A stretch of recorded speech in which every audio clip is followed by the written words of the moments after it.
What's up? What's up? What's up, guys? You already know what it is. It's your boy, Bridges on top. Pre-snap read. We back.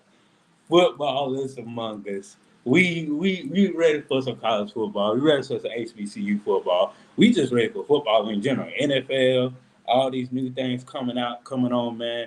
But what's up, guys? We back with y'all on a weekly basis. You know what it is. We doing it big. I'm doing it big. Everybody else doing it big. But I can't do the show by myself. I can't do the show by myself. So, Robert gonna come in later. I'm gonna give her a green energy. But I got my dog with me that day. That boy from North Kakalaki. Back where we from, we just call it the Carolinas. Cause if you from the Carolinas, you know ain't nothing finer than to be in the Carolinas in the morning. That boy went to Winston State. He a bruh.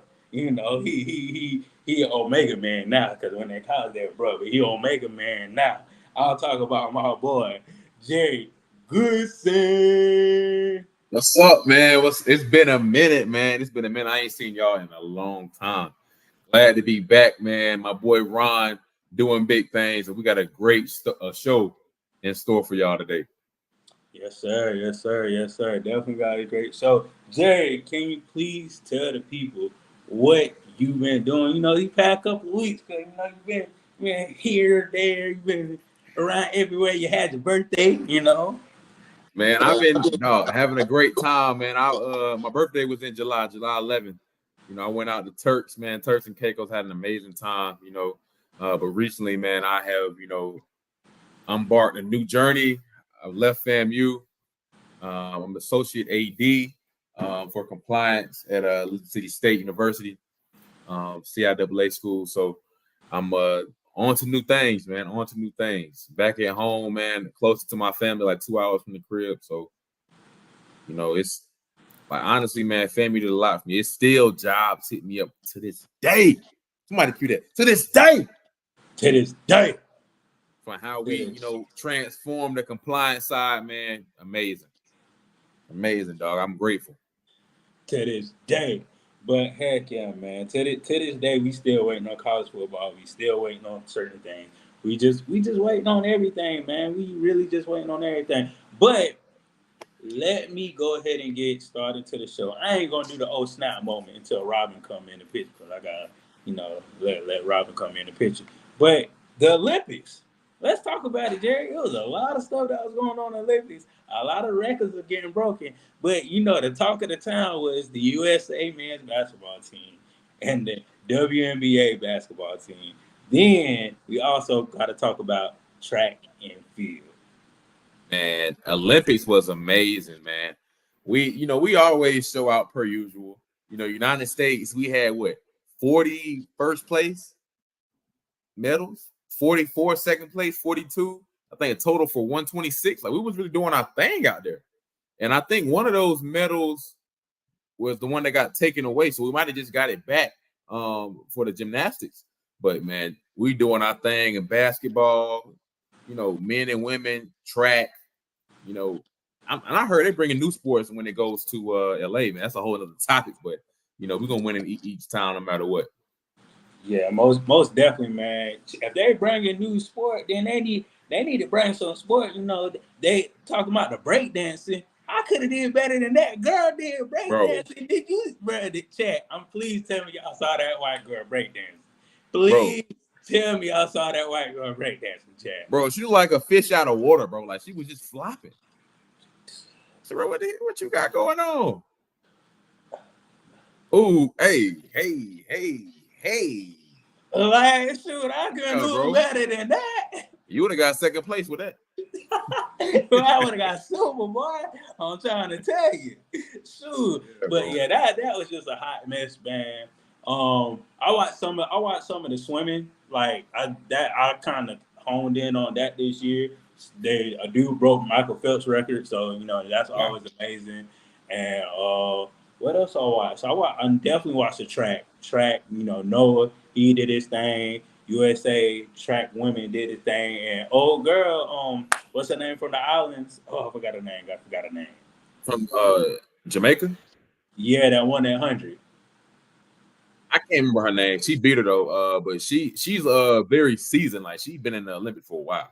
Yeah, and she went to Texas. She went to Texas University. So, she has, I think she broke all the records. She was the best indoor track runner over there in Texas University. I think they wasn't in the ACC then, but she was just breaking records. So, shout out to them. Shout out to Shakari and, the 4x1 team. They took that thing home. So, She said her name is pronounced Sha'Carri. I didn't know that. Sha'Carri. Yeah, I did not know that until like recently. You know how black people is. They see it how they spell it. Sha'Carri, guys. Sha'Carri. My bad. Sha'Carri. Yeah. But the girl, the girl that beat her was Julian Alfred. Okay, yeah. But the thing about that race, man, I was watching it. I watched it with my girl, and I told her she came off the block slow. She did, though. Bruh, that is her only downfall, coming out them blocks slow. Like, if she need to get her start. Like, if she get her start, she would literally have all three phases of like that 100 down pat. If she can just come off that start real quick, it's over. I don't know if she has a problem with her start. I just know that particular race, it wasn't, it wasn't good compared to theirs. Yeah, it was like a lot of people that was in front of her at first. Yeah, but cause she got catch up speed. Yeah, like in football terms, you can hawk down your opponent. Right. But yeah, she got that catch up speed where like if she does mess up, she can kind of get back in the race. But if you racing somebody that's kind of up there on that level with you, it's hard even to lose a millisecond. Mm-hmm. See, she always starts slow. So like she has the two out of three. She doesn't have like 3 out of 3. She got the middle and she has the end. She just got to get that 1 out of 3 down pat. And like to me, I think that's probably more so fast twitch muscles. She just got to get them on and popping once she hear that gun. But I think she gonna get it next time, man. She definitely gonna get it next time. Yeah. I think Noah Lyles had like a rough start too, like because he came back on his. Yeah. He definitely had a rough start, but he still won. Like at a photo finish, like for real, like Lightman McQueen. I know that little meme was going around with stunt with photo finish and everything. So, but he definitely won. Right. How you feel about his comments? That's all I'm about to say, bro. I don't even rock with bro like that, bro. He a little, I don't know, bro. He a little different, man. To me, like the first thing he said about the world champion, like, bro, if you're in the NFL or the NBA, you already know you're the best players in the world because the best players from around the world go to the NBA or the NFL. It's like that is shown from the Olympics. You know what I'm saying? We won the Olympics how many years in a row for basketball? So how do we not have the best players in the world? You know what I'm saying? That play in the NBA. But I don't know, man. He always has some controversial comments. The most recent one with about Cheetah. What did he say? I think Cheetah said something about him first. Yeah, Cheetah said because he had said something about NFL players, man. So I'm on Cheetah's side, bro. I don't necessarily think Cheetah will beat him in the race. I ain't gonna lie, but I don't really like dude, man. He likes to get the spotlight too much. Like, bro, like just take what you got, dog. Like, why you doing too much? But then again, Jerry, you gotta think playing devil's advocate. You gotta think about it. They don't get paid that much. You gotta make a name for yourself. You may have to say some outlandish stuff just to put yourself out there some more. Dude, I mean, me, I don't like it, but like if I were him, I'd be like, hey, what's up, Cheetah? Let's race for real. Who's saying boat? Come on out here for real. All three of us. Yeah, definitely. Make money. Yeah, bro.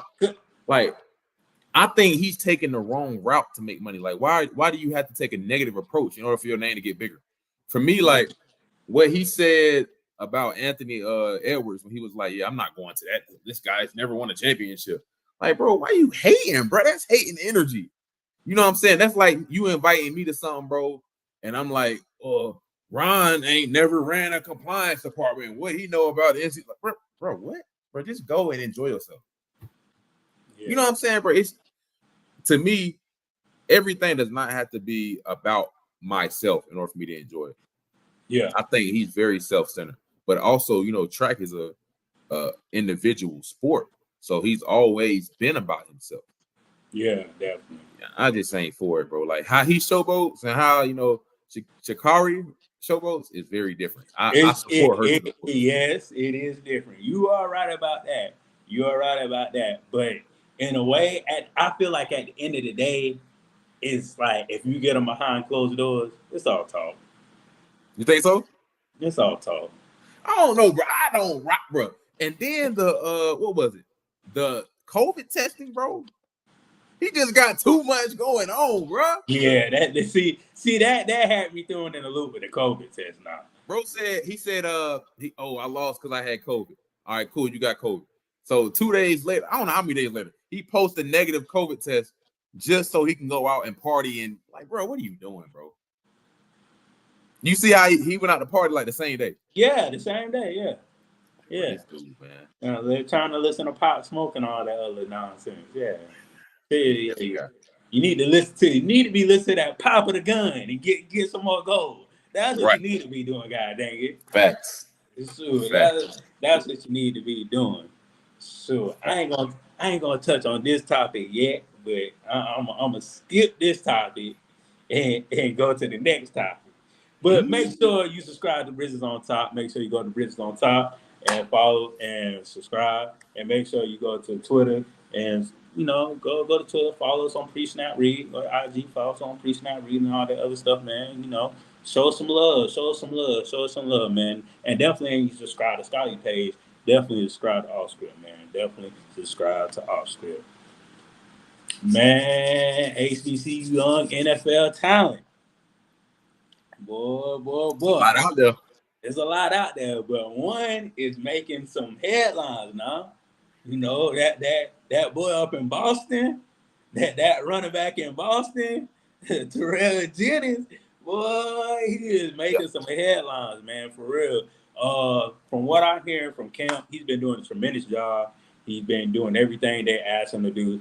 Like, if you don't know Terrell Jennings or you haven't saw him play a FAMU football game, he is a workhorse back. He can block, he can catch out the backfield, and he can run, and he a grinding pound. He's kind of a one cut back. Am I kind of right about that, Jerry? Yeah, if I'm being honest, man, I was a running back myself, so I look at running backs very in detail. Last year, he was one of my favorite backs to watch. We had the Yanks, we had the Kelvin Deans on. They're great backs. But to me, I always kind of found myself liking to watch Terrell Jennings' game a little bit more. Terrell was a one-cut guy. You're right about that. But he was never a one person going to take me down. He gave full effort every play. And what I can say about Terrell, man, like him as an individual, as a person, very humble guy, man. Like, and a lot of people say this about everybody, man, but he, like, probably a month or two ago, he came back to FAMU, like, just getting some treatment done. And he wasn't the guy like, man, I'm in the NFL, like, I got to take care of me. He was just off in the corner doing his thing, man, kind of staying to himself, but still being respectful. Like, when he saw me, every time he see me, he speaks. Yeah. So I can speak highly on his character, man. I'm glad a guy like that is getting the opportunity to be in the NFL because he definitely deserves it. Yeah. But stop the press, stop the show. You already know. I got my other partner with me. She held from the boot, get the gat. It's the lady of the Pre-Snap Read, Miss Robin McGee in this thing. Robin. Hey, y'all. So sorry for my tardiness.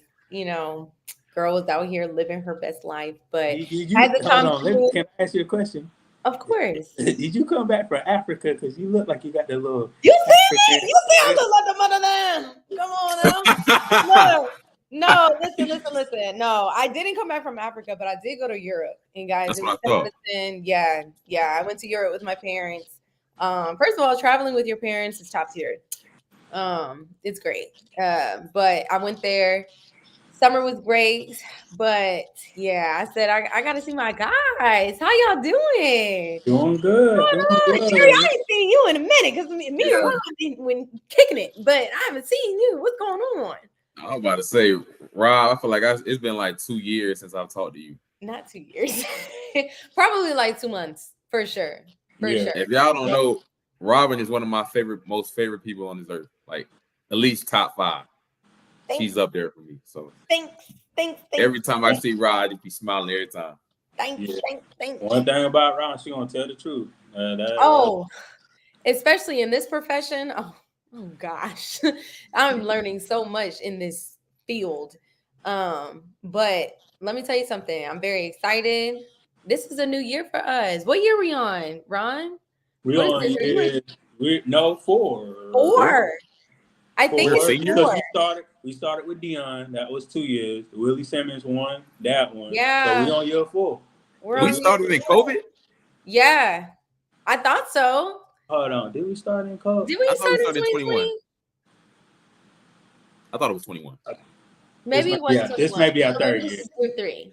Yeah. Okay, year 3. I'm tripping. Yeah, year 3. We didn't I start. thought look, me and Ron, we was like this because I thought we started. But this is going into our 4th year. Because Yes. 21, 22, Yeah. 23. Yeah. So most people don't rock that long.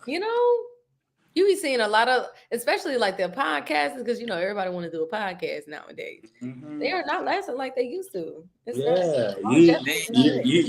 Usually somebody go off there and won't come back to the show. Correct. Somebody do off here and won't come back to the show. But Correct. I can stand a testament for you, Robin. You've been doing 2 shows. 2, and I gotta get back to my girl. Shout out to my girl Akila. Yeah, she got a little Scotty-O. Yes, that's my god baby, y'all. I'm a god mom for 2 now. My god baby Deuce. So, but yeah, excited to be here. I'm ready. Ron, what's going on? What's the topics? Sure. Well, I had the whole one topic back, but right now we definitely on the HBCU NFL talent, young talent. So yeah, we was just talking about Terrell Jennings. Like he's been outstanding this whole camp. Yeah. Like Jerry said, he was like one of his favorite backs at FAMU. I know this past week, the first preseason game, he did a couple of runs. He did good. He played against the Carolina Panthers. This next game, I forgot who they played. Mm-hmm. He did some key blocks. Huh? Was it the Jets? No, the Colts. Yes, it was Jets. Or was it Colts? It was Jets. It was the Jets. He picked up some key blocks, helped out the quarterback because Jerry, I ain't even gonna lie. One of them blocks, I would have missed. Yeah. One. If you know what block I'm talking about, I make him pull it up. But like one of them blocks, Jerry, I ain't gonna lie to you. I would have missed it. Yeah. So, he's doing really good, man. I'm actually really proud of him, man. I know, like, as far as his roster spots, like they got Ramondre Stevenson, they got Gibson, which are 2 both established guys in the league.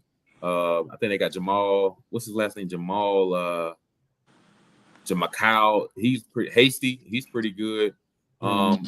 But I'm hoping that they can keep him a roster spot, man, because he's playing good ball for them. If not, at least on the practice squad, that way he can develop.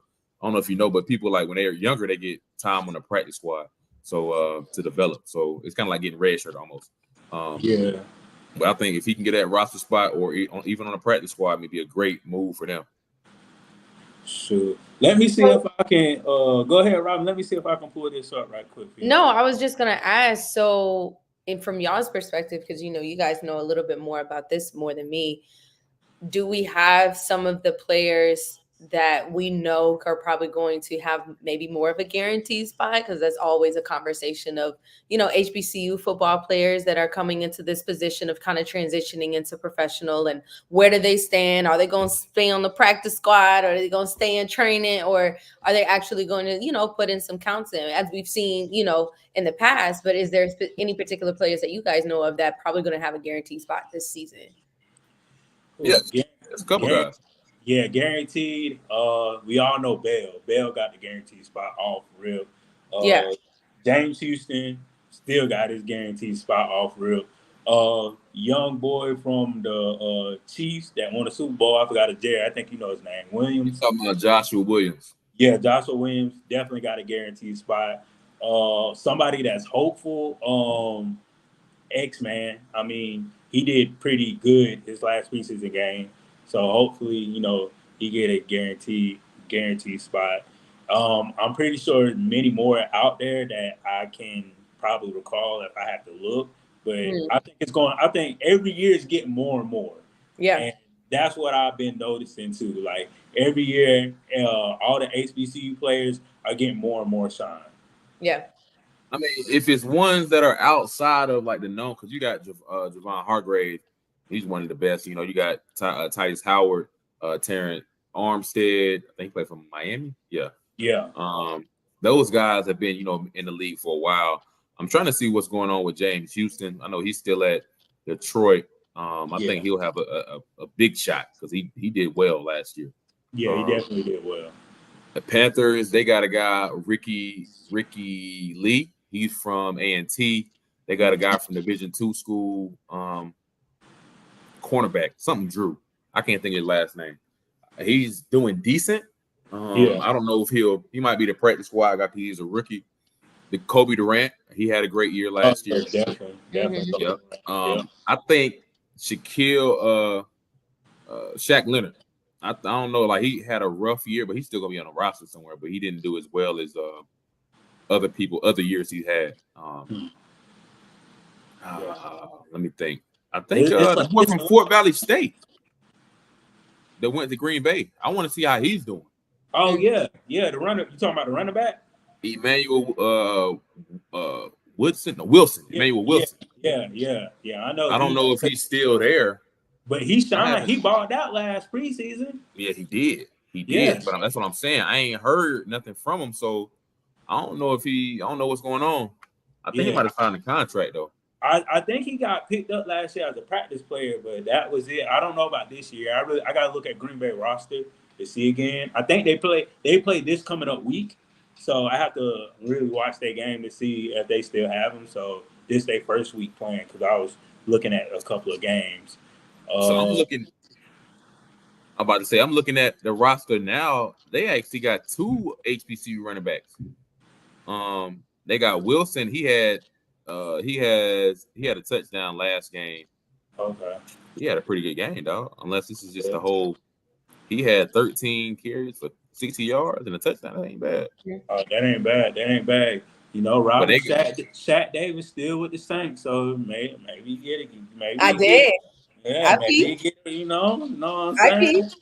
But Jerry, Robin, I want you to watch this play. This is our boy Terrell Jennings. He's right there, number 29. I want you to watch this play because I ain't gonna lie. I told Jerry I wouldn't even pick up this play. The quarterback would have got hit. I ain't gonna lie. So watch this. This is elite talent blocking from the running back position. Blitz right up the middle. Again, Jennings scans back, picks him up. Zappy slides out. Blitz. Robin, that was some last second stuff. Why he act like he on O-line? What's going on? But Jerry, since you play running back, tell me how difficult that is, because that's like when I saw that, I was like, bro, that's very difficult because that's a delay blitz. He reading the linebacker's really reading the defensive line to where to go. So when was this? This was the last game. Game. Okay. Yeah. Last game. This is a highly difficult block. For one thing, this is a check, like you're checking. So when you see the ball snap and he goes to the outside, he's already checked and he didn't see a linebacker blitz. So now his eyes are either sometimes you can go check and go to a route or check and go, to something else. But then he sees the linebacker blitz late. So for him to have the ability, the speed, the Man, agility, he moved laterally yes, such at a quick right, rate because he and was on not the other side. right, and not to step on the offensive lineman's foot is extremely hard. Yeah, Right that's there, crazy. Yeah. yeah, and he didn't get knocked on his ass. Like, he No, and the stood his ground. quarterback found that little pocket that he left for real. Yeah, so I mean that's extremely hard to do. It Woo. takes a lot of athleticism, it takes a lot of strength, a lot of footwork. So that's really a great block. I don't see a lot of people making that type of block that are in the NFL today. Like once you got to think, once you check, I don't see anybody coming. My eyes are now going to what my next step is. That's what most people do. But for him to have the peripheral vision to say, "Oh, I see somebody coming from my right side of my eye, I'm gonna check back," it takes a lot, man. That's huge. So I have a question. Do we feel like, because of course every year we talk about like what it looks like for HBCU athletes to get drafted, right? And we always come up with like this list of prospective athletes that we know have the ability, have the desire, and have the athleticism to be in those spaces to actually get drafted. But oftentimes we are not faced with that reality, unfortunately. So do we think that like as we are naming off all of these athletes that are currently and clearly, capable of, being on these professional teams, do we ever see a shift of that actually being taken seriously when it comes to the draft? Or are we still going to have many more years of this conversation? Okay, they won't get drafted in, during the rounds, they'll be undrafted or whatever, free agent, and then get picked up. And then they got to show themselves 200% just for them to already be in the position that they could have been in just by being drafted. You know what I'm saying? Like, what do y'all think? Jerry, I'm gonna let you go, Jerry. I'm gonna let you go. Unfortunately, HBCU football as a whole, their conferences isn't seen to be strong. There's not like they say, oh, these are all powerhouse in the institutions. We have, our powerhouse schools, the Jackson States, the FAMUs, people that are actually schools that are actually doing well and have good records that could win games in the playoffs. But I think what we've seen at institutions like A&T, institutions like Hampton, that's really what we will have to do in order to get the respect at our individual HBCUs, because they're not going to respect us as a whole. Yeah. That's really how I view it. I don't know how true that is, but if you look at how our HBCU schools are doing in those conferences, they're not really excelling that well. But I think it's a bigger issue of why they're not excelling. But I don't think it's going to happen until we divide ourselves and mix and mingle, as you'll say. Right. EWI ourselves, which is terrible. Yeah. With me, I actually talked to somebody from the Buccaneers that does talent evaluation and coaching to young NFL players for outside purposes, as far as like finances and how to set your money up and live life as an NFL player and all this other stuff. He said the people upstairs want the big college name. They don't even care about the player. They don't even care about, if this person, they want something that looks good on TV, that looks good on paper. Yeah. That's what's going to bring the crowd in. It could be somebody from, like he said, it doesn't matter if he gets somebody from North Dakota State. He said they rather see that Alabama player on the field because that's what the ownership wants. Yeah. So at the end of the day, like the owners have to change, because that's who really, coming down with, I want this player, I want that player, I want this player, I want that player. So like the ownership has to let let the president run the day by day, the president of operations for the team, let him run the day by day. So he can pick his own players, and him and the coach can pick their own individual players. So once I think that starts to happen, then you'll probably get people drafted. I'm not saying early draft. I'm saying like 5 through 7. Yeah. I mean, that's kind of what I asked for. I know other people have really high hopes, but Yeah. like that's what I asked for, just 5 through 7. Because some of the talent they be picking up, them players ain't even played like 1 year, and they be having the same amount of catches as Xavier Smith, and he played all 4 years, and he'd be like, only because he went to Clemson, that's why he got drafted. Right. No, that's fair. Because Yeah. I'm looking at it from the perspective of like, okay, we can name off all these statistics and have proof, and like you just showed me, like that's elite level. How y'all described it, really elite level athleticism, and like you kind of just got here, like so it's. I don't know. I just feel like people are not really taking it as seriously as they should. You know what I'm saying? Like, granted, we already understand, like Jerry, as you explained, we probably gonna have to jump through hoops and try to be systematic on how we be able to get ourselves noticed. But I just feel like we doing a lot of extra stuff that is not necessary. Like we have to, we know that, but it's like, okay, like be for real. Like we in 2024, like that could have, okay, cool, 90s, 80s, okay, but 24, like come on. Yeah. It's very unfortunate. I mean, it's almost like how the job market. Some people like, well, how not job market, but how some people view like HBCUs as a whole. Yeah. Well, PWIs are better anyway. Right. So we're gonna have to really, money. Right. But Money. we got a lot of athletes at HBCUs that deserve to be in the league. Yeah. And the only thing that's really holding us back is the government. Like, we need to get the money they be getting. We're state funded schools. Like that's let's not talk about how these universities, these land use universities, Morrill Act 1892, I think, 1891. Yeah, I wrote a whole paper on it. How, like you said, Ron, some of these universities are entitled. When we talk about HBCUs, historically Black, hard K universities that are entitled to money that is supposed to come from the government. And I'm just sitting here like, y'all know y'all wrong, right? Like y'all see what we see. Crazy. But that's a whole different topic for another day. You know what I'm saying? We can go on there. And that's why the money is the reason why our institutions, when they go to different conferences, a lot of times they're not able to hang. Like, you know, you look at A&T, when they was in the MEAC, they was winning Celebration Bowls back to back. So they moved to the CAA. Now they're struggling. Now they're winning 5-6 games. I mean, they're on the come up now, but they don't have the facilities that, you know, the Campbell has. They don't have the facilities that, you know, the Tolson has. Like, they're just making it do what they got. Yeah. You know, so if we were able to be on the same level playing field financially, we would be blowing them out of the water every year. Oh, and they're so scared. Yeah, they do not want that.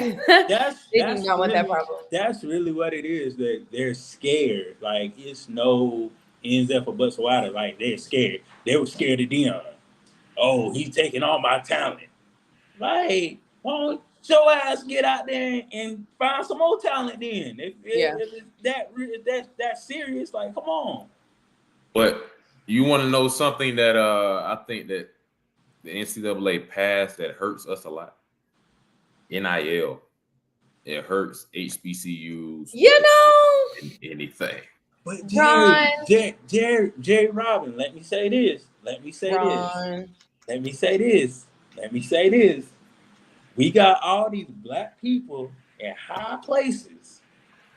You mean to tell me all these Black people in these high places can't pull a couple of $1,000 out their pocket to get to some of these athletes to make the school?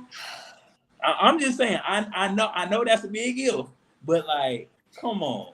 You know, I'm glad you mentioned that, Ron, my good Black brother, because I said something very similar on the not even on the NIL piece of it, but just in general of how we do have Black bodies in specific environments and experiences and positions of power. And when I say power, I mean so more financial power, not necessarily hierarchy, who could give back, right?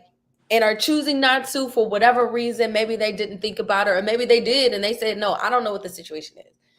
But to your point, Jerry, because I believe that it depends on how you go about NILs that are either going to make or break your university or whatever your marketing plan is, because it's a business. Now that we are involving these contractual agreements with multi-million-dollar industries that are looking into individual athletes, you know what I'm saying, who may come from, you know, financial literacy and who may not, most likely not, especially when we're dealing with, you know, unfortunately and statistically, our HBCU athletes.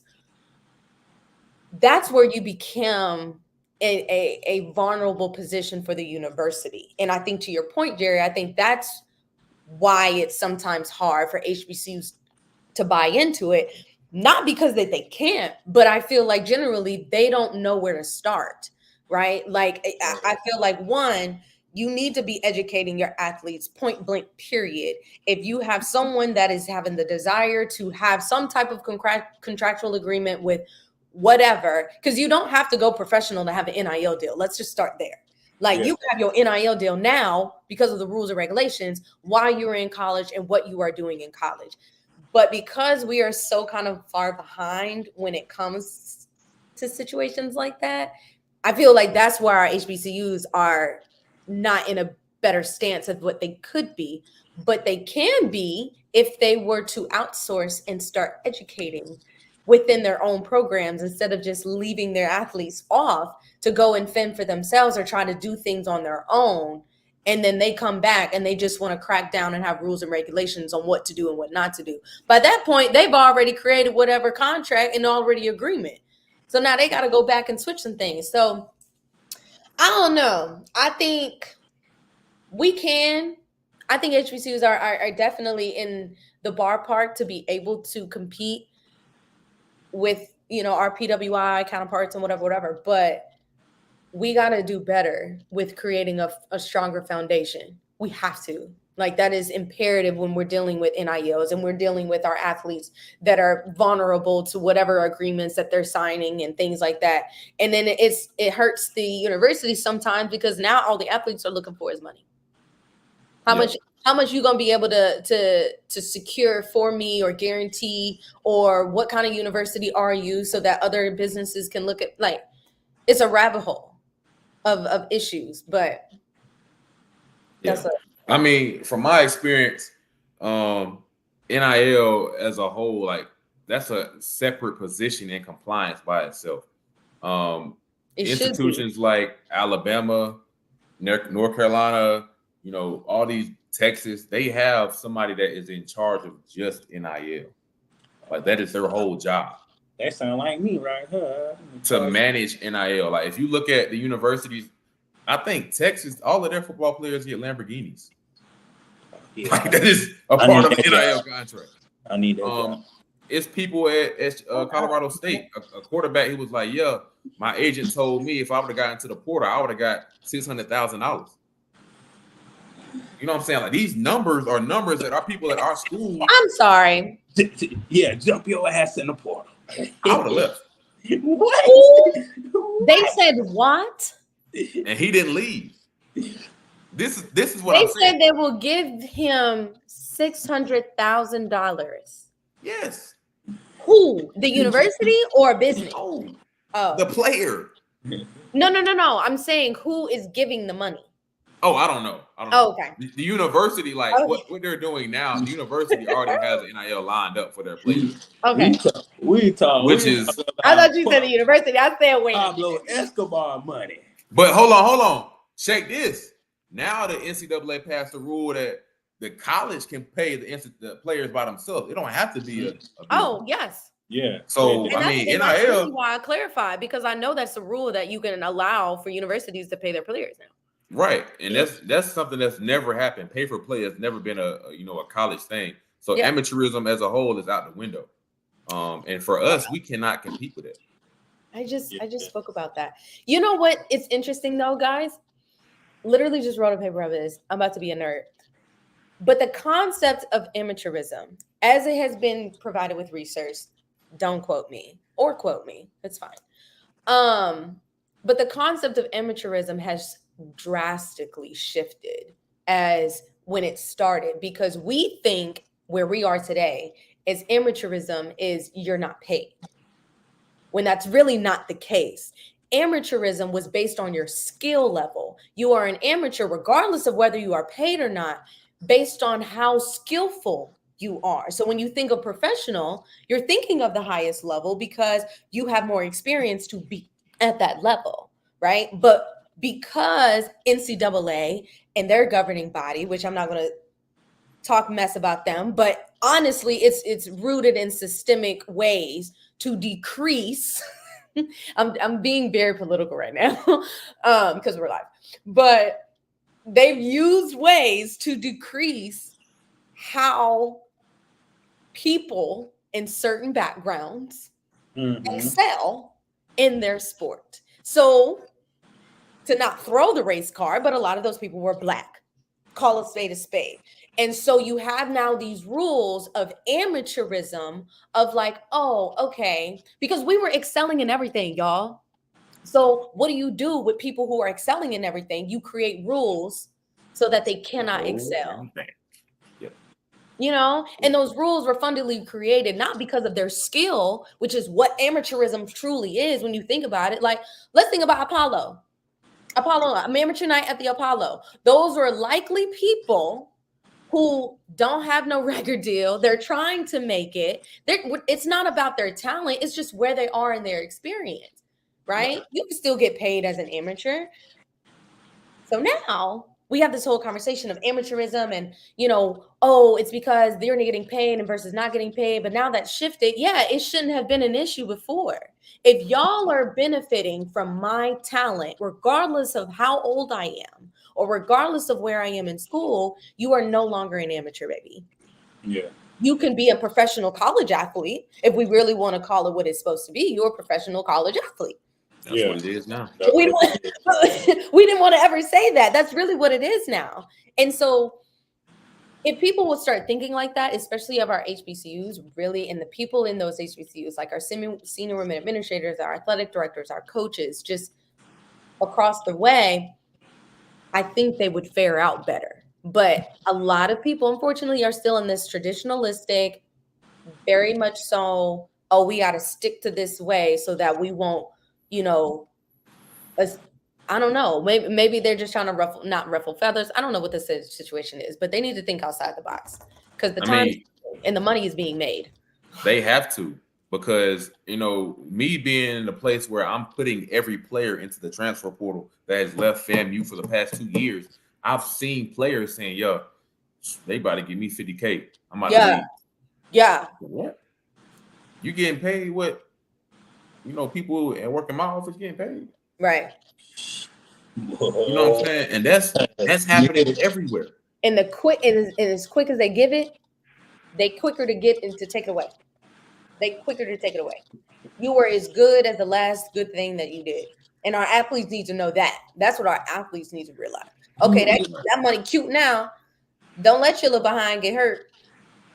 Now everybody, oh, we are not renewing this. Oh, we are not renewing. What? Yeah. Y'all not signing no 3 to 5 year contracts. That's why y'all need to take an insurance policy out on your ass. No. I mean, hey, Ryan, you're not wrong. You know. Well, my son started. My son, I'm putting an insurance policy on their ass. The minute they play sports. You talking about you giving life insurance? What you doing? Injury insurance. You gotta do health. You gotta do life. You gotta do all that. Liability. Yeah. But my kid's gonna be in good hands. State Farm. Look. But the point I'm making though, y'all, is all of our stars, like in the future, this is what I'm predicting. All of our stars, each star that we're gonna get, they're gonna leave. If we don't catch up NIL, they're gonna leave, right? No, absolutely. I concur with that. But like this is my thing with that. Like I said, we got people in high places that can start a fund that can pay almost every athlete at FAMU. Like, to be honest with you, like the amount of celebrity impact we have at that school, it shouldn't be where we're lacking of that. Like Yeah. every athlete should be getting paid some type of stipend, some type of something. You understand. Like at the end of the day, if your statistics outbeat your counterpart, then yes, you should get paid more. Yes. Yeah. If your product on the field is outweighing your counterparts, yes, you should get more money. But then that shouldn't deter the other person. That should be like, oh, I need to work harder. I need to grind harder. So if Right. you get paid, I need to get paid too. Like, shoot, I ain't trying to count pockets, but I know you get paid a little bit more than me because you put work out there. So I need to put some work out there. Yeah. So I feel like this. I told somebody this the other day. I was like, it would be cool if everybody that's a student athlete would get a stipend. In the beginning of the year, you have your starting stipend if you're a freshman athlete. Then, Are you talking about HBCUs? just in general? Because some schools do that. Yeah. So That's in perfect. general, like for all the landscape, the schools need to pay their athlete a stipend, and that's the starting stipend you come with a freshman. And if you're growing in popularity, if you're growing on and off the field, then that stipend should go up. So, but here's the issue with that. Why do they need a stipend? Why do they need a stipend? So it will take away the NIL. Okay. But let's compare that to, let's say myself. I wasn't a student athlete, right? Mhm. Let's say I come in with, I don't know, like stellar grades. Like my academics is providing to me. Do I get a stipend? You do, because you have, if you're an A student, you get scholarship and you get a refund check. So you, in a way, kind of get something. But my refund check is a loan. That's not a stipend. Because a stipend, you don't pay back. Stipend is like a grant. That's what the money that they provide to you that you are not responsible to pay back. So that's where the issue, that gray area of like, okay, we're putting these provisions in place for our athletes. We have to make it make sense. You know what I'm saying? Got you. But at the end of the day, Robin, they're doing, like, even though you may be studying more, you may be, in your books more, but they're physically exalting their body for the school. Okay. At the end of the day, they're most of these sports, not all, some female and males are putting their life on the line. Okay. One bad thing can end their whole career, and they'll never be heard of again. Okay. But isn't that not a choice? That is a choice. No? and that's what it's a choice. And Robin, it's a choice on what school you pick too. So if you want to pick that school that was giving you less money, and this other school that's giving you more money, and you had a full ride, and you have some left over to spend on that full ride, and you choose the other school, that is your decision at the end of the day. Okay. To pick that other school that didn't give you that full scholarship, and now you got to take some loan money out, and it's just like that. Okay. I'm following what you're putting down. I'm just like, when we start to generalize athletes as if they are hierarchical, when we're thinking about why we're like, what is the stipend for? Is it because they don't have the time to work as a normal, student? You know what I'm saying? Is it because they don't have the means to work because they have their time and management and whatever? Or it's because of who they are as an athlete, what accomplishments they've had. Like, that has to be determinative on how we justify what money we give to these students. Because I know some student athletes that don't deserve anything. You ain't did nothing. You ain't touched not ball. You wasn't in the play. You know what I'm saying? The most you gonna get is apparel, and I don't think you need that. I know some student athletes that are better. And Robin, and that's why I said that everybody should start off the same, and then it should grow the more and more statistically you do on the field. if you're doing statistically on the field phenomenal, then you should get more. You should get you like your mom said.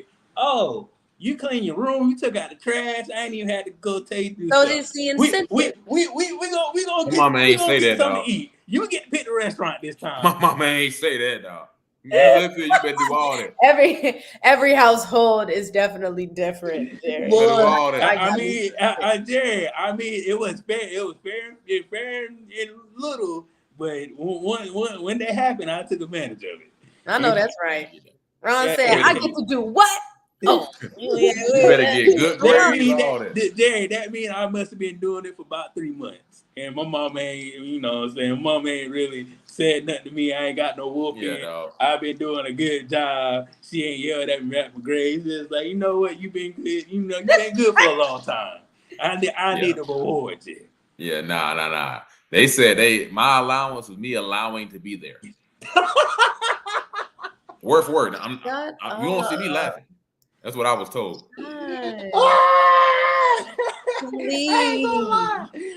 what a black parent was saying too. That's what a black parent was saying too. What they said, word for word, bar for bar. Because I know my mama said all I just gotta do is feed you and take you to school and clothe you. I ain't gotta do nothing else. I ain't gotta do nothing else. Shoot, I ain't got all this other stuff. I get it because you want it, and you know I want to make a good life for you. But all I can do is just feed you, clothe you, and take your ass to school. I know that's right. Sure. Right, but Robin, you know you kind of came. What you been up to the past couple of weeks? I know you. The last show was like two weeks ago. I think it was 2 weeks ago. Yeah. It was 2 weeks ago. We've been doing pretty good. Like I said, I went to Europe. That was amazing. Okay. I was actually in Paris during the Olympics. We wanted to go to a game, but unfortunately we weren't able to make it because of the whole train situation. Yeah. So that kind of put a damper in it. Yeah, it was. We were gonna go to the women's basketball game, their first win. So that would have been exciting, but we still got to watch it. And then outside of that, preparing to go to school, huh? That's a flex. Nobody, I don't know. No, I don't know anybody else who went to Paris for Olympics. Listen, it was a good time. It went like shout out to our travel agent, Shakita Jenkins. She was amazing. Oh, what's her name? Hold on, you need to sing. I'm gonna send her information, y'all. She's great. Hey man, hold on. Ron, she got a travel agent, bro. That's what I'm saying. Wait, no. Listen. Somebody on here want a travel agent. Wait, y'all. Okay, first of all, it was one of my friends had introduced me to Miss Shakita because she did her birthday trip, my best friend. And I wasn't able to go on the birthday trip. So I was just like, oh, I have a trip coming up. I'm going to need some help. My homegirl was like, girl, call Shakita. So that's really how it happened. It wasn't like no whole big ordeal where I had to search for it. Like it was really word of mouth. So I'm going to just share the wealth how it was shared with me. Oh, okay. So hold on. Public service, Miss Shakita, wherever the world you at, the pre-snap read need to be at the Celebration Bowl this year. I don't know how you going to I will tell her. I will let her know. To go to Atlanta? Bro, what are you talking about? I don't know. Bro, what are you talking about? No. But wait, Jerry. We don't know about. But wait. And to Ron's point, Shakita did her thing because even if it's out of the country, in the country, whatever, like she just gets the deals. Like all of the things that we purchased, like when I tried to do it by myself, it did not work. So I'll say, look, we making a little hotel deal. You know what I'm saying? I believe it. Right. Yeah, but she may pull a rabbit out of her hat, and we be like, how you get this? Yeah. Who, what, where, and why? And she was great. So Miss Shakita, if you can do that for us, because we used to pre-snap read, if you bring your services to me, I'm gonna put it on the platform. Miss Shakita, travel agent, whatever your travel agent thing, you know what I'm saying? We gonna get that straightened out, Miss Shakita. We're gonna get that straightened out. Now we're gonna get that straightened out. But Robin and Jerry, talk about a travel agent. Somebody gonna need a travel agent pretty soon. I'm not Who's gonna need smiling. a travel agent 22? Ooh, somebody gonna need a Who? travel agent pretty soon. Who? Cause it's been a long time coming, and I knew a change gonna come. It is, Oh yes, it is. and it will. It's been too hard to live in, Okay. but I'm afraid to die. We're I don't losing know what's up listeners there. by the minute. I know it's gonna be somewhere Up there. beyond the sky. Beyond the sky. Yes, hallelujah. But it's been a long time coming. I Robin, know. it's been a long time coming. The highs of the 7 hills. It's been Got a it. long time coming for this, boy. It's been a long time coming. The AD gone. Oh wow. I knew that was No. coming. I'll talk to y'all. He's still on there. The AD gone. I mean, I'm not surprised. I ain't surprised either. I'm not surprised at all. I told y'all as soon as I would have been not even surprised. No. It was surprising that Larry went before her. That's Oh, and he had to go. well, I know he did. No. Yeah. Don't get me wrong. I know he did, but the order of events, I just thought that she was going to make her move first. But I'm not surprised. Oh, you What thought was she was gonna leave? That what you saying? Yes. Yeah. Oh, okay. Yes. She And I truly loved the woman. I thought she was great. I thought she had some great visions. I know that she did not connect very well, but I also don't think that she had the best starting point. I think her starting point, and this is a plethora of different reasons. I'm not even blaming it on anybody, but I think how really her foundation was not as strong as it should have been. And then when everything kind of just came into it, I just felt like it fell apart.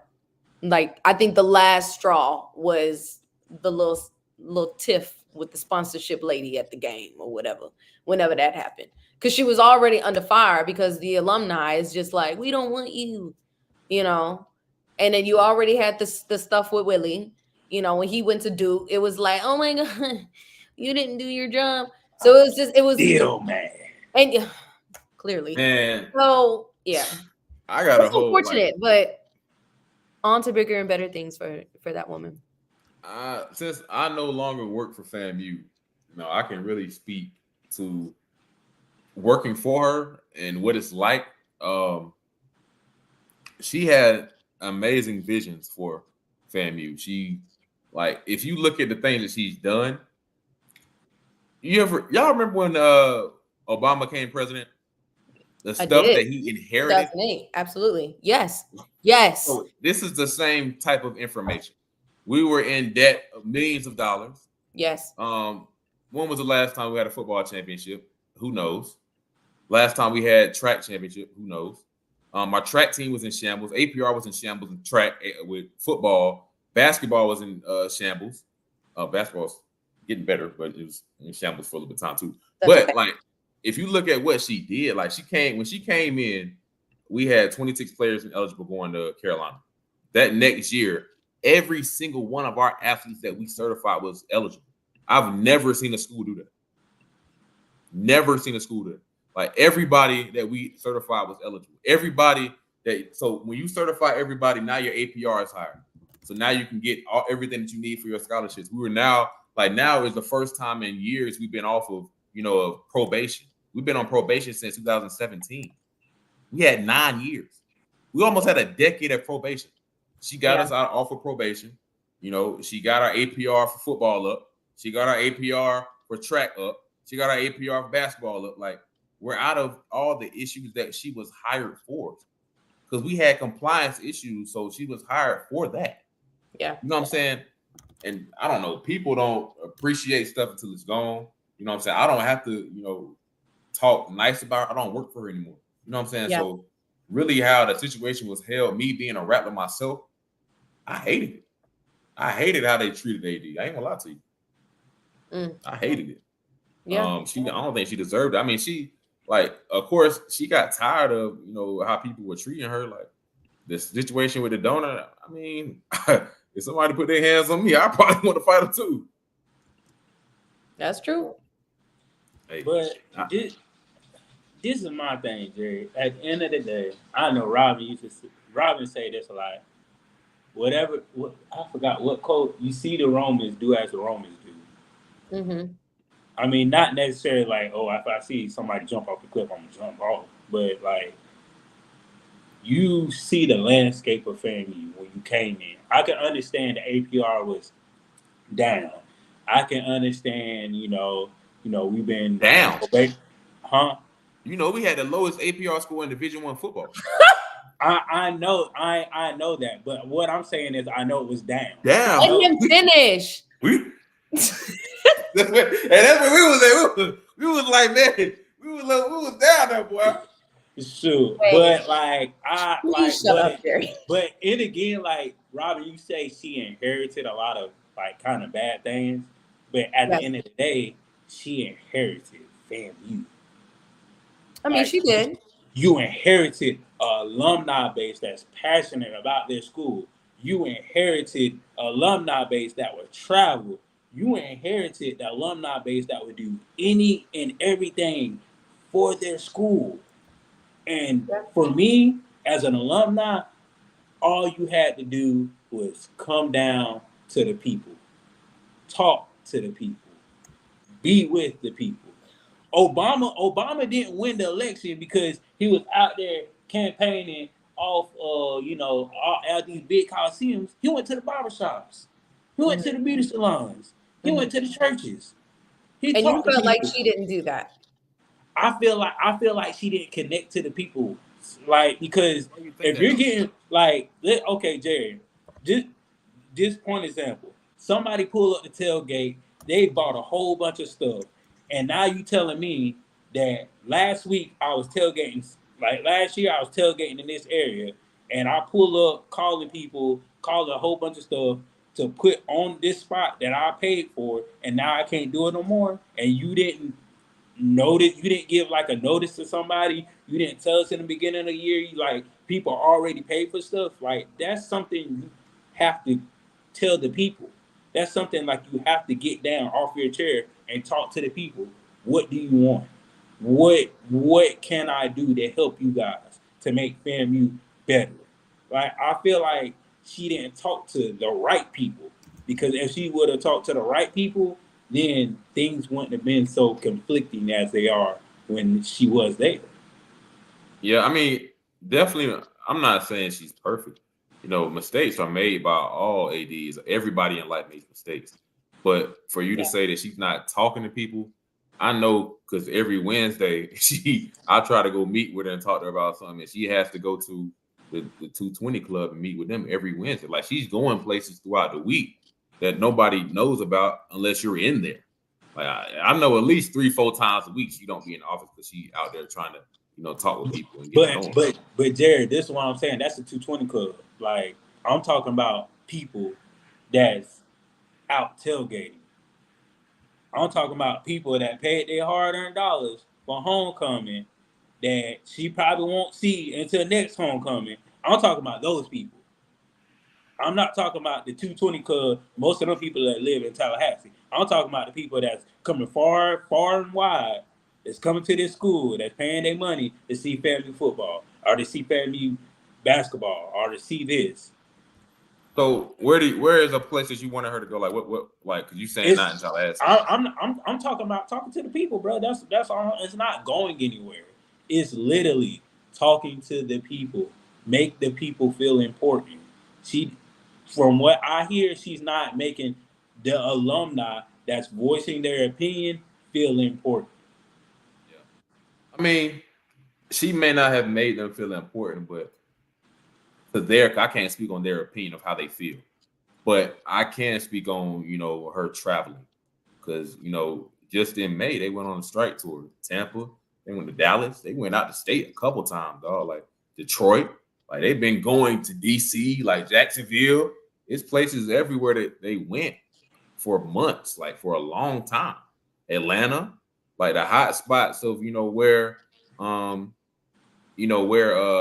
are but they might not have received it well. Like they might not have, like what she had to say or what stuff like that. But she was there. That's my opinion. We all have our own opinion. But Jerry, that was inherited. That strike tour was inherited. That strike tour wasn't her like, okay, I made this up. Cause Wait, why you say that? Cause the strike tour been going on before she came. Yeah, but I'm saying like you said she not going no place. Like what else?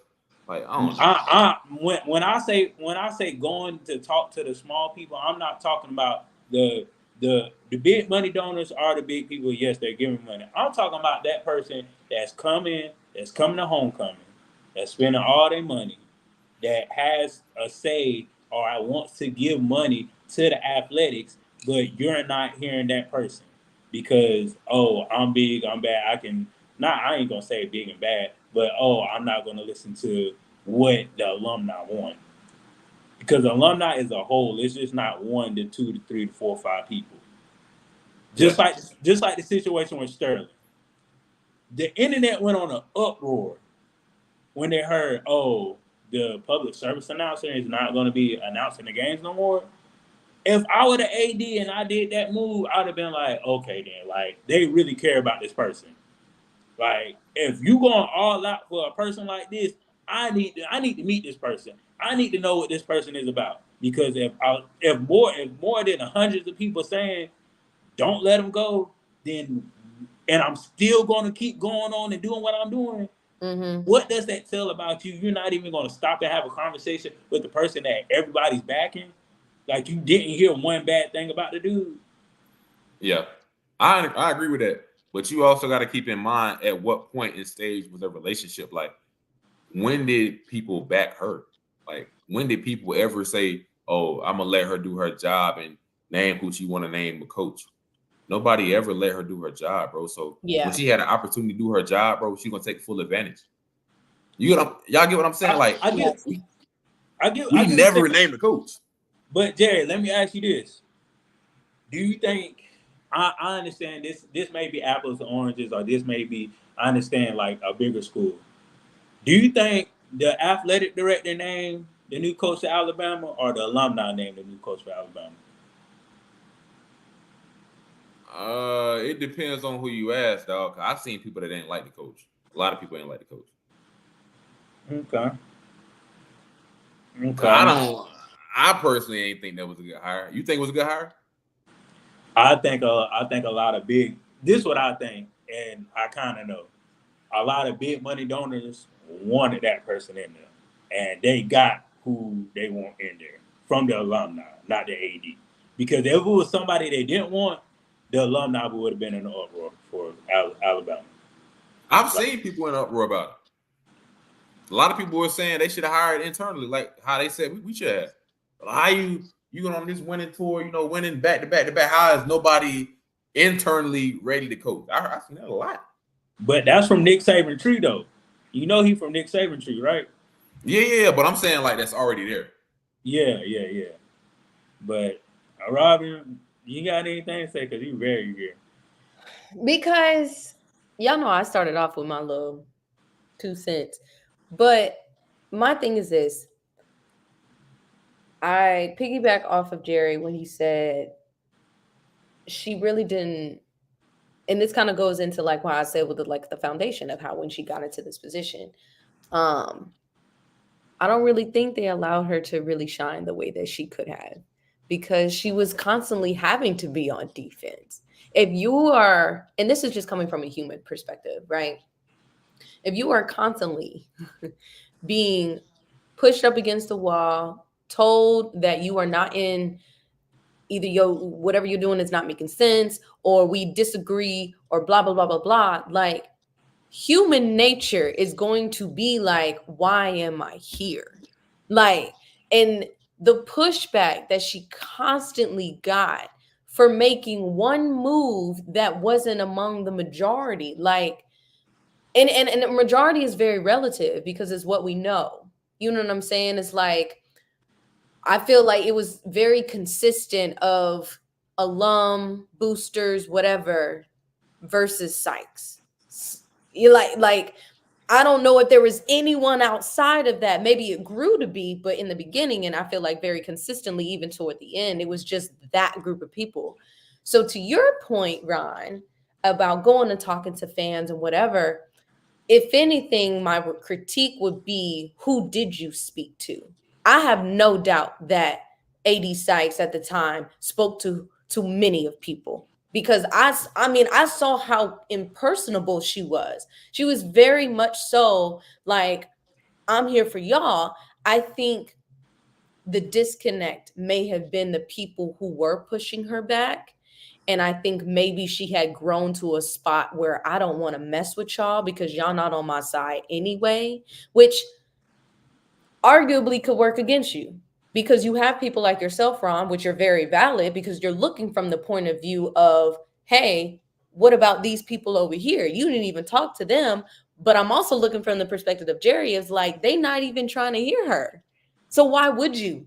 Why would you put yourself constantly in an environment, in a space where you're not going to be taken seriously, you're not going to be agreed upon, you're not going to be valued, and essentially your voice don't mean shit? So you got to be a strong individual to do that. And I'm not saying she's weak by any means. I just think that she chose her battles in different ways. But unfortunately, that led to her either being pushed out, because I don't know why she left. Is there a reason, or she just upped and Left. like fired? You can't leave. I don't know. This is my first time hearing about it. I don't know that. They resigned her. She had to leave effective. They made her leave. They fired her. But no. We gonna call a spade a spade. Was she fired or did she resign? She was fired because she physically had to leave campus. Let's look this up. Was you can look it up. I can tell you what it's gonna say. Fired, or did she? I mean, because this is two different things, y'all. It's two different things. Well, is being let go fired? Being let go is fired, but that's what I'm asking. Well, what was the narrative that they put out? That so y'all saying two different things right now. So the let go and fired is the same thing. She had to leave her office immediately of the day that she got the documents. So what was put out was that she resigned. So what happened? They sent a letter to 14 people to resign. And they had requested, or they required? Requested. A request is a question. But continue. Right. Correct. So she had what I'm understanding is, just so I can make certain, she had the ability to say no. Okay, continue. Because if we're going to call a spade, if she got fired, she got fired. But if you're telling me that the young lady received a letter that said, hey, we're going to ask you to quit, but really it's up to you, that's a slap in the face. That's exactly what it was. We're asking you to quit. Just fire me. If you don't have the guts and the gall, and that's what I feel like AD Sykes has been dealing with since she got there. They're not going to tell her, oh, we don't like you. Well, the alumni will, because they don't go there. But the alumni was like, we don't, this is your fault. But the people that's above her. Continue. So, going back, like the reason why the president was fired first, well, he left because he had to sign off on everything that she put on, like before it let out. So he had to leave in order for her to get, requested to get fired, but requested to leave. So they requested her to leave. By the end of the day, it was like, I think, like I say, 14 other people that ended up coming back. But that's not what we're talking about here. They ended up telling her, yeah, we want you to, resign by the end of the day. And the reason why it was a request, and like you were saying, you have an option, is because a lot of times people, like in their contracts, it says if you quit, you won't get a certain amount of X bonus amount of money. So instead of us firing you, we're going to ask you to quit. You have an option, but you don't really have an option. And that's really how it went down. They asked her to quit. You see how you say if people, because I'm very aware with that provision as well after working in higher ed. There is no ramification though for being fired. What your distinction was, either we can ask you to leave or you can quit on your own. But there was no provision of if we fire you, because if we fire you, that's even worse. And fam, you don't want that problem. And that's why I say that is a slap in the face. I wouldn't have said, if I was AD Sykes, I would have said I decline. Do what you got to do. But I think that again, Sykes. What do you think she said? Point. Huh? What do you think she said?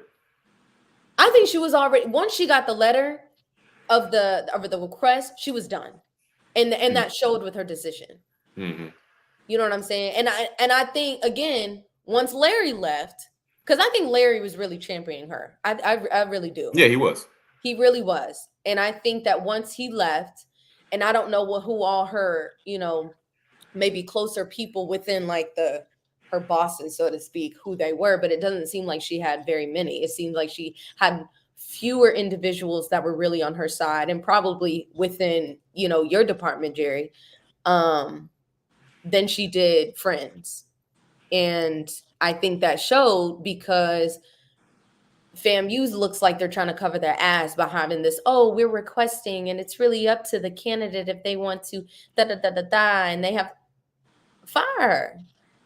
Call a spade a spade. And that's why I'm like, Sykes had that all throughout. Like, she was just always pushed up against this wall. And granted, there were some choice decisions. There were some things that if I was in the same position at AD Sykes, I would have done differently. But I genuinely felt that she got short. She got dealt the shorter end of the stick, like you said, Jerry, from past administration. Ron, I agree with you as well, because there have been other people that she could have talked to get on her side. Sure. Because she could have made more friends with the alumni. What her problem was that she didn't make the friends that she needed to make in the areas that were not for her. She really needed to work harder with the people who were against her. I think she focused a lot on the people that were for her and championing her, and that's fine. But she didn't do enough of, let me get uncomfortable and get in these spaces where these people don't like me for real, and let me find somebody. Because it didn't have to be her to flip people. She just needed somebody. And I don't think she got that before she left. And it shows. No. I mean, to me, I feel like, when I say we, I mean FAMU alum. We valued our opinions more than the student athletes' opinions. Yes. Because if you look at the opinions of the student athletes that played for an institution ran by, Tiffany Sykes, all of their views have been, she was a great AD. Mm-hmm. It's, what's his name? Loved her. I can't think of his name. 88 Nixon. Okay. He was going on for days. Like, not just the day she got fired, but he was going on for a day. Like, he might still be talking about it right now. Yeah. Like, talking about how she cared about them graduating, how she cared about, remodeling things. The last thing she did was, implement that new golf simulator in the golf, like for the golf team. Like, a lot of people are not going to put anything in for a golf team. The golf team just won a national championship. Like, she had to look out for them. But, she cared more about them, the kids, and what, how they felt, them graduating, them getting eligible, them having a good experience, like, more than what than the alumni's opinion. Yeah. And I think that might have been a big reason why things didn't work out. Even when it came to like kids transferring, she asked me like to put in, like, for the portal, she was like, can you put in a survey so the kids can, let me know what I need to do better. Like the same thing Ron said she need to do with alumni. She did that with the student athletes. What do I need to do better at this institution to make you want to stay? And I got on the computer, typed it up, and every time a student athlete wants to transfer, they must complete that form. And I don't know. This reminds me, Ron, when you were talking about Dr. Robinson and how like that discussion of, even though it's not really his fault about like the stuff, whatever the issue was that he could have done better with. I can't remember exactly what it was. It was somebody got fired or whatever the situation was.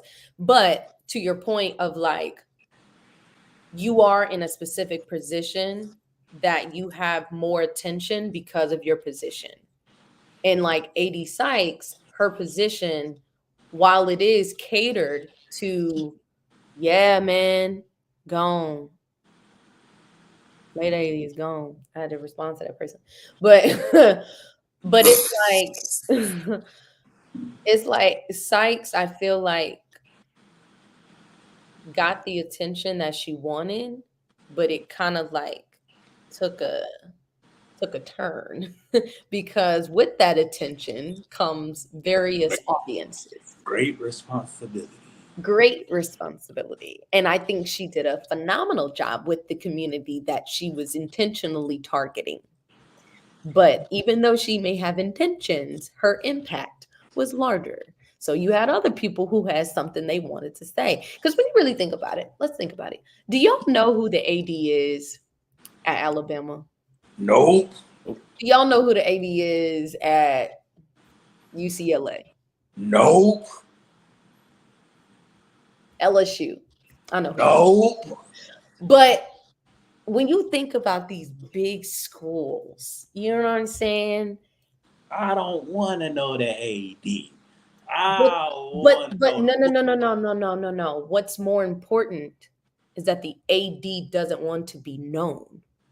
That AD, if the AD wanted to be known, they would.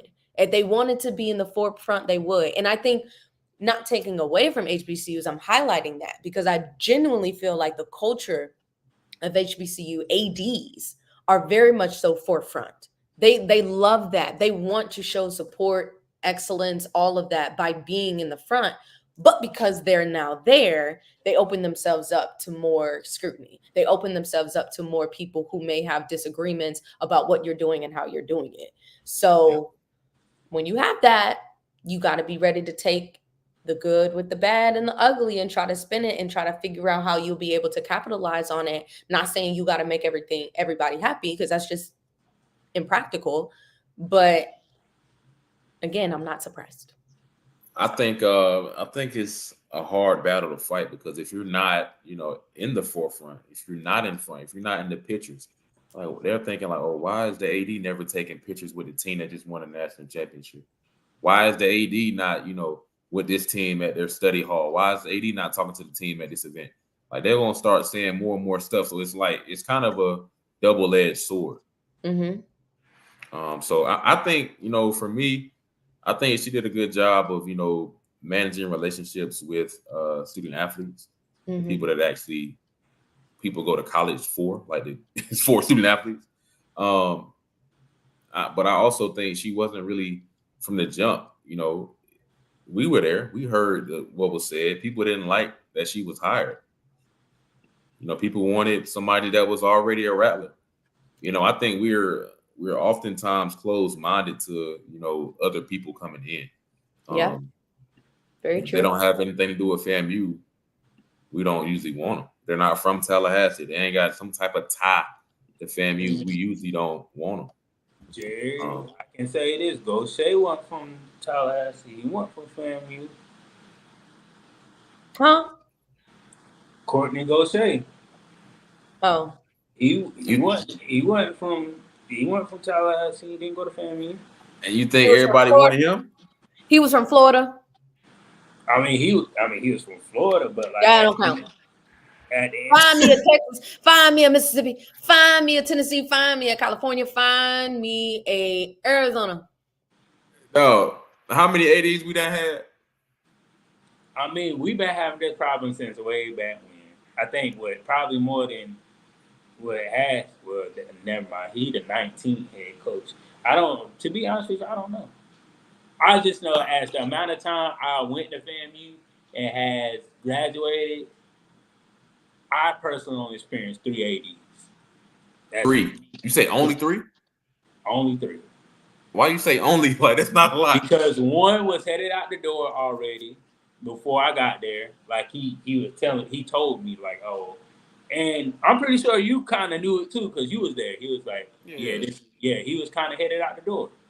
So then Ghost Shay came, that happened, and now Tiffany. So that's 3. I'm so sorry, Ron. That's a lot of people. Yeah, bro, that's not normal. I'm not saying that's a good thing, and I'm not saying that's a bad thing. Okay. I'm not saying, oh, this is good. I'm not saying, oh, this is like, but at the end of the day, yes, that's a lot. That is a lot. 3 is a lot. But like I said, FAMU been always having this problem. Like, so here's my thing. If it's and Robin, this and either it's inside or it's outside. Okay, thank you. I needed that to be addressed. Because like if FAMU went through 3 ADs in the span of what you talking about, like 6-7 years? No. If we go in that amount of time, we're at 6 ADs. So like either it's somewhere something's not right. What is consistent? FAMU. What is equally consistent? Upper management. Who on these? They are the upper management. They're the athletic directors. Their boss is the president. You can kind of say it's the president too. But we just got a new president. It's clearly not the president. We just got a new president that's pushing that. I'm talking about Larry. Larry's the last person to sign off things and push the pencil. But where Larry at? He gone. Okay. So it's something. There's something more consistent beyond the people that are coming and going. Who has been consistent this whole time? I have an answer. I just want to know if someone else in the room. Rob, I love when I give you information and you take exactly what I'm saying and actually say it. I love when you do that. Because I don't be saying it. You just be taking information and putting it all together. You know, I'm just so this is my question. And I know you go the alumni. So was the alumni forcing Courtney out? Because I never heard the alumni forcing Courtney out. Inside was forcing Courtney forced himself. Courtney didn't deserve to be there. I did because I think he did good. Courtney. No, Courtney didn't. I didn't say he wasn't good at his job. I said Courtney didn't deserve to be there because I think he took advantage of the things he did well, and that's all he cared about. I don't genuinely think that man, at least from my perspective, and I saw how he was moving because of the way that he left it. Like, if you truly cared about the program, not just your excellence, not just your achievements, not what you did well, but if you truly cared about the program and the success of it, I wouldn't have moved like Courtney did. And I don't think Courtney cared. And so that's why I said I don't think he deserved to be in that position. Do I think he did a hell of a job? Sure. Arguably. I think he did a fantastic job in the things that he did well in. But overall, I don't think that he was the best leader for that program. And it showed because who came before Sykes? He did. Oh. And what we just talked about of what Sykes was given. Because how long? We just talked about that this lady got such a shorter end of the stick, and that was the man who passed the baton. But Robbie, Rob, I've been talking to you. You be putting it together. She inherited a lot of good things. She inherited a coach. Yes. She inherited a coach that was already on the golf team. He was already there. The coaches that won championships, they were already there. Okay. So Willie wasn't already there. The golf team wasn't already there. Hold on. Come on now. The baseball coach. Track coach is not already there. The baseball coach. Come on now. The track coach is not already there. Some of these people are Can I already ask you something? Wait, Ron. Can I ask you something? This is a genuine question. The folks that you just named, they were hired by Courtney? No. Was it the golf? I think the golf coach was the golf coach. That was the golf. Bro, he been there, bro. He been there. Okay, yeah, then. Been there. Okay, then. So, but my thing. So he just maintained. But check this though, Ron. Why didn't they win championships while the other Courtney was there? Okay, first Dion. We all know that. Don't even play stupid with that. Jerry. Dion who? Jackson State. That's why we didn't win. Who? That's only one sport though. Baseball, been winning. Baseball, been no. softball. Courtney was there when softball. I would like to ask again. Let's go to Dion since we want to bring in Dion. Did he win at the Celebration Bowl? But he won the SWAC championship. No. He didn't win the Celebration Bowl. He won the SWAC championship. But that doesn't have to do with But you get a ring at the SWAC championship. You're a champion. You're a SWAC champion. The team. You know why we lost to them, Ron? How we lose? Because we didn't have all our players. You know how we got all our players? We got all our players eligible. Okay, then. First time in school history. And Jerry, every time you say that, guess what I say? I'm not arguing with you with that. But guess what I am going to argue with you about? The lack of money that she couldn't fundraise. Like, it's crazy that you getting stuff taken away from you. What you got taken away? I didn't know that. She got stuff taken away from her because she was mismanaging things. She told the board, "Oh, I'm doing raffle tickets and asking for more." Like, you just out here selling raffle tickets. You're not creating no new ideas to make more money, to do more things, to raise. What was the raffle tickets for? To raise money for the athletic. What are you talking about though? When did this happen? When did this happen? This happened on a board meeting in front of the masses on a Zoom. So you think that was the only way she was trying to raise money? That's the only thing that she brought up. That wasn't even her role. If somebody asks you, what are you doing to raise money? And you only say raffle tickets. That's what she said on a board meeting. That's what she said. It's on Scotty YouTube. You can watch it. Literally, a board meeting. She said, I'm doing raffle tickets and a strike tour. And that was it. And the strike tour, they do that every year before she even... Huh?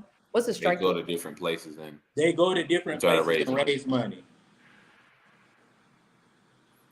Through the raffle tickets, or is this like no? It's two different. The raffle tickets is two different things. And they asked her, why are you not going out raising more money or doing more things to raise money? She couldn't even answer the question. Yeah, I mean, she may have lacked on raising money, but she wasn't hired. Like, when we hired her because she had a compliance background. But Jerry, can't you hire somebody just for compliance, just to have a compliance background instead of them making AD? Yeah, you could. You could. But that's not, I mean, she was hired because of the Carolina situation. Okay, but Jerry, this is my thing. If you're going to hire somebody off of, oh, we just need this, and we're going to fall off the wayside on other things, that doesn't make any sense. That really doesn't make any sense. We need a chef in the kitchen, but I'm gonna hire a potato peeler to be the chef, and all he knows is peeling potatoes. So who would you want to see in there? Not person, character. I just want somebody well-rounded. That's all I want. I just you sound like you trying to find somebody for your daughter. I just want somebody well-rounded. I want somebody to church. I just want somebody that can make money. I want somebody that can be one with the people. I want somebody that can be one with the student athletes. Okay. Those are the three major things. You know, I mean, key compliance. So that's kind of one with being one with the athlete. You got to know what's going on in your compliance office. You got to know, okay, if I need more compliance people, I need to hire more compliance people, then I'm gonna make that a big thing. Like you have to be a well-rounded person to work that job. They just don't start people out at McDonald's as the manager. No, you're gonna learn how to cook on a grill. You're gonna learn how to do fries. You're gonna learn how to do register. You're going to learn how to count the money at the back. You're going to learn how to close. You're going to learn how to open. You just don't go into McDonald's saying, I'm a manager. No, you got to learn to do all those things. Then you become a manager. Then you become a owner. I think the flaw in thinking like that, though, is we're not hiring an employee. We're hiring a manager. And sometimes you're hiring a manager that doesn't know the business of what they're managing. Just because their experiences have shaped them to be a manager, they still have to be in a position of having people that will listen to them, regardless of whether they know the business or whatever they're working. So I think it goes in tandem. I'm understanding and I'm agreeing with you. I just feel like it can't just be this, oh, you got to learn from where we are and what we're doing. You also have to listen because I'm the manager. Like, like that's what I got hired to manage the situation. You can't just always expect the manager to learn from the employees. Then you just an employee. What am I supposed to be doing if I'm not managing? You know what I'm saying? So I think that has to be a give and take sometimes. And I feel like we are always in this position of, okay, you got to learn us, you got to learn what we doing and how we about it. But how are we ever going to succeed and be better than we already are if we don't learn from the other person that's supposed to be guiding us, that's supposed to be in the position of leading? So he's tired of you. He walked out. He came back and I know he heard me. I got a puppy. I gotta make sure he ain't doing that crazy. Yeah, I got a puppy. Yeah, I gotta make sure. Yeah, I gotta make sure he ain't doing that crazy. I got me a stop. Is that a back scratcher? All right. Yeah, I got to stop. I love tapping. Oh, okay. What kind of dog? Huh? That make them stop. Shoot. No, what kind of dog? American Bully. American Bully XL. Oh. You want to? Yeah, well, y'all want to see him? Yes, I do. Okay, I knew he was about to say that. Come here. Well, you shouldn't have brought it up. Man, I'm ready to see him. The dog in a different state. Nah, the dog in the living room. God dang it. Ron stay in that little Wayne house. Oh, look at him. Look like a Reese's cup. Hey, peanut butter. Aw. He gave me a little thumbs up. Hey. Put him down. How did y'all do that? Oh no. All right. Ron, if you have a litter, man, let me get one. I got you. Hold up. Yeah. So we can stud him out. He got all his papers. We got all his background stuff. So when he get of age, we can stud him and everything. So Right, because we're not there yet. He's a baby. yeah, we're not there yet. Not yet. Not yet. Because this dog gonna make me some money. Yeah. This dog gonna make me some money. Not you pissing the dog up. That's crazy. Then you can give NILs to FAMU students. Yeah, there we go. So You not but it may be $500, but hey, shoot, we're gonna do what it do. Move on. We're gonna do what it do. Man, I think she's gonna be all right though, man. She gonna land on her feet. Hell yeah, she gonna be all right. She gonna get a job. I don't know if y'all remember, but she got Executive of the Year and she got AD of the Year all within 1 year. Somebody likes her, and it's not just one person. And that's all, folks. That's all. That's all, folks.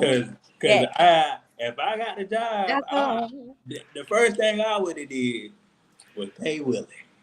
Willie would have been there.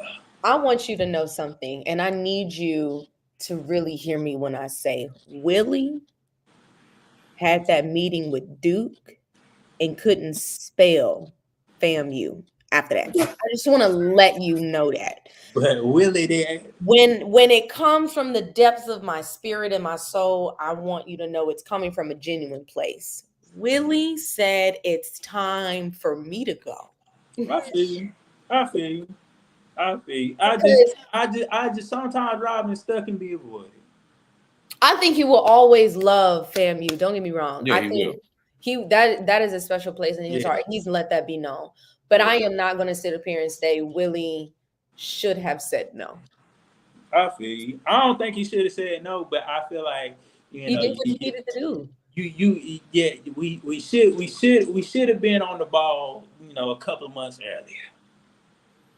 No, when you get offered a Power 5 job, No, but I'm not saying that, Jerry. I'm not saying that.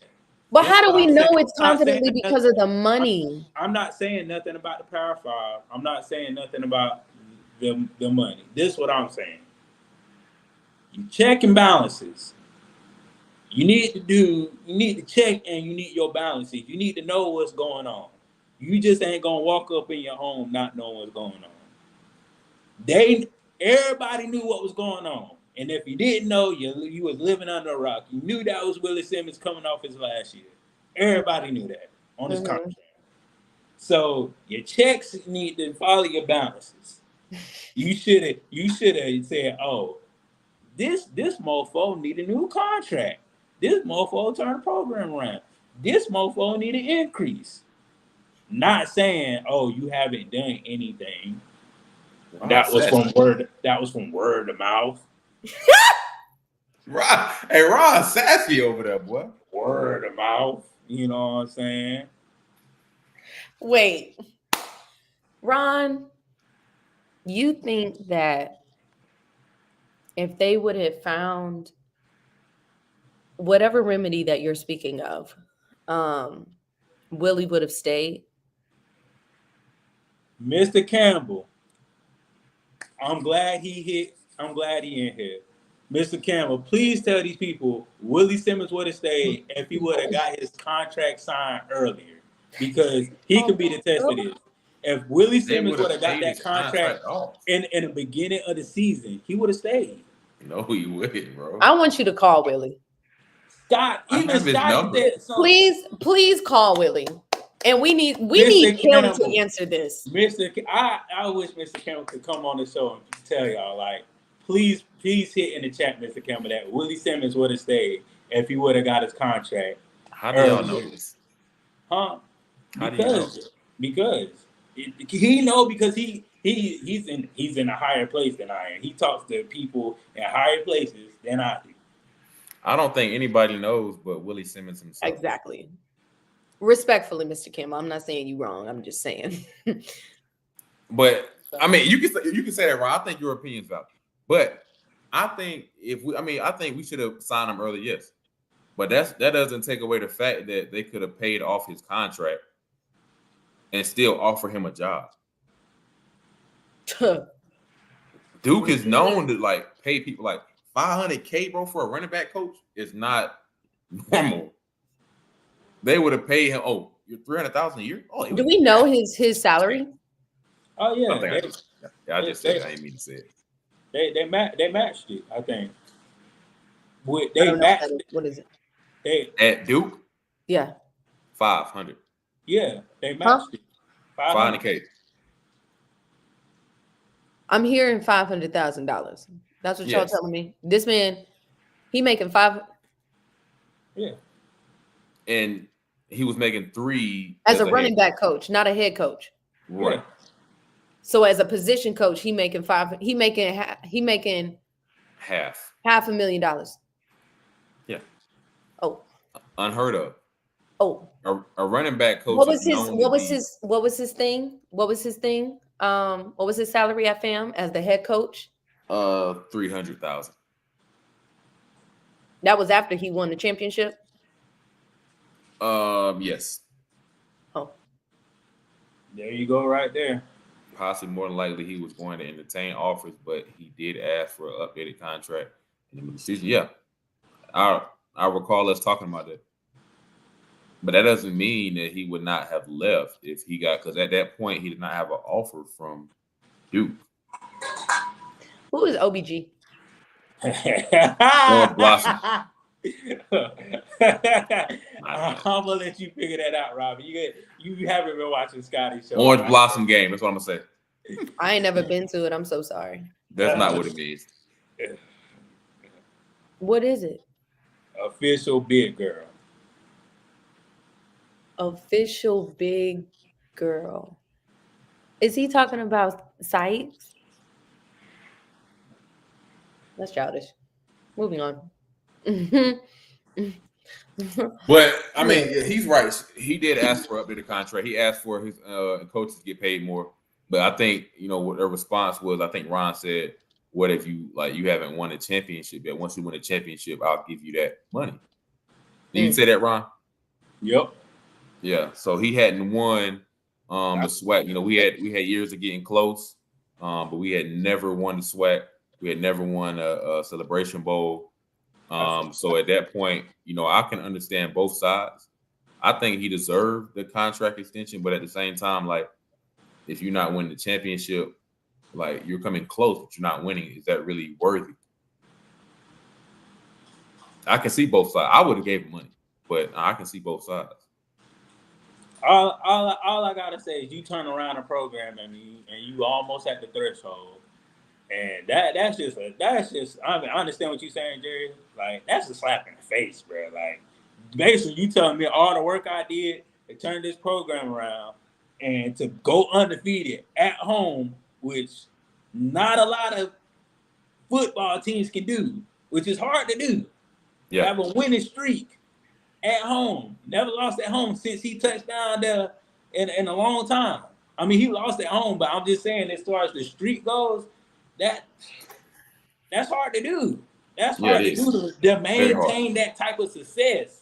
That is hard. That's not easy. That's just not like, oh, I'm LeBron. I can go out there by myself. I know you gonna rebound the ball, and I know you're gonna pass it back to me.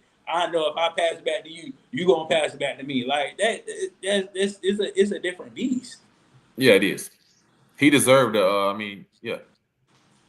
But I think, from a realistic standpoint, like, if you haven't won, you ain't won a championship. Like, I don't think it was said like, it was like, all right, coach, you win the championship, we'll go ahead and get an increase for you. I think it was more so said like that. But I mean, he could have got it early. But I understand both sides. But at the same time, if he was given that contract, if he signed that I don't think he would have got 500. He probably would have got 450, something like that, or 400, because he was at 300, 400,000, $100,000 increase, $400,000 contract. Duke would have still offered him the job, and I firmly believe he would have left, and they would have paid off his contract. I feel you. You don't think so? No, I'm saying I feel you. I just said I feel you. Like, I'm not gonna say yes, no, but I'm just saying I feel you. Like, you got a good alumni base that's definitely had his backing since day one. I mean, and my thing is that you had an alumni base that was willing to give him the contract. Like, I have never saw nobody raise. I mean, besides a GoFundMe or something, like, I never saw, like, black people, to raise money for a head football coach that fast in my life. Yeah, me either. So, hey, Power 5. Go Blue Devils. That's what they see, bro. That's what they see. It's Power 5, bro. Once you get Power 5, bro, there's no turning back. I understand Power that. 5, leave. Has Power he 5, worked in Power 5 before? No. You can't count that. I was about to say a grad assistant, but you can't count that. Absolutely not. You will not. you can't. He went there because he went to school there. Yeah. So, I mean, it's when you get the opportunity, you got to go. Because you never know. Like, you can have a good recruiting class. And let's say he was the head coach at FAMU. And, knock on wood, something happened and they didn't win as much as they thought they were going to win. Now that job is off the table. So you got to strike when the iron's hot. I understand. And I mean, as much as FAMU could have matched the offer, they can't match, the opportunity that comes with working at a Power 5 institution, no matter how hard we try. Yeah. True. And at the end of the day, the day going I'll on. say it comes with the money. It is.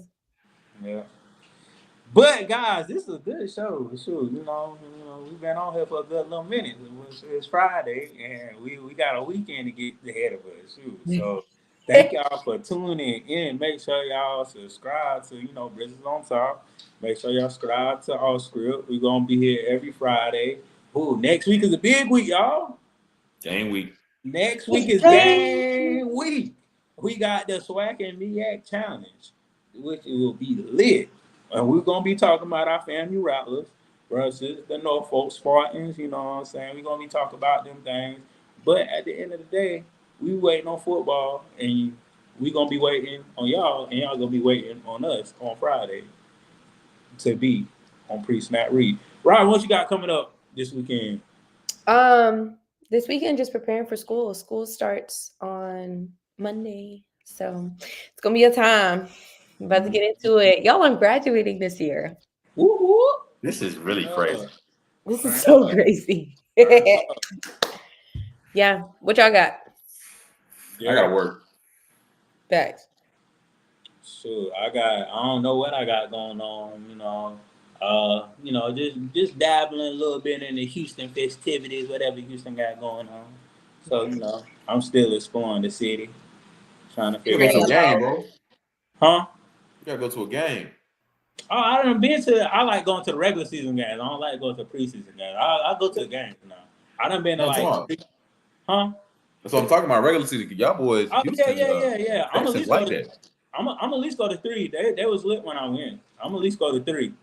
So yeah, definitely And that. train your dog. You said what? And train your dog. Oh yeah. He chilling right now. He a pretty chill dog. I can't say that. You know how most puppies be hyper and everywhere, and Mm-hmm. nah, Yeah. he really chill. Bullies Oh, I be love that chill for like you. that. They be real chill. Yeah, he be really chill. That's what I like about him. He chill. So he in the teething stage right now. So he trying to bite everything. Mm-hmm. Like, nah, Listen. no, can't bite stuff.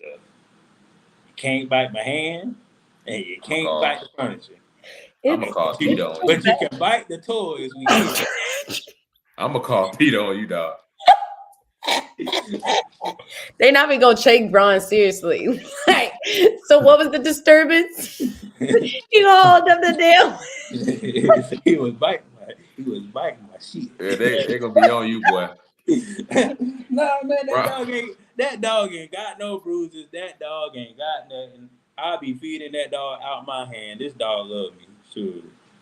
But they're gonna have pitchforks and tiki torches at your front door. Yeah, Tomorrow. yeah, okay, they're gonna have that. Guess what? I'm gonna be picking them off one by one. That's crazy. Pew! And it's open carry in Texas too. Oh, but Hey.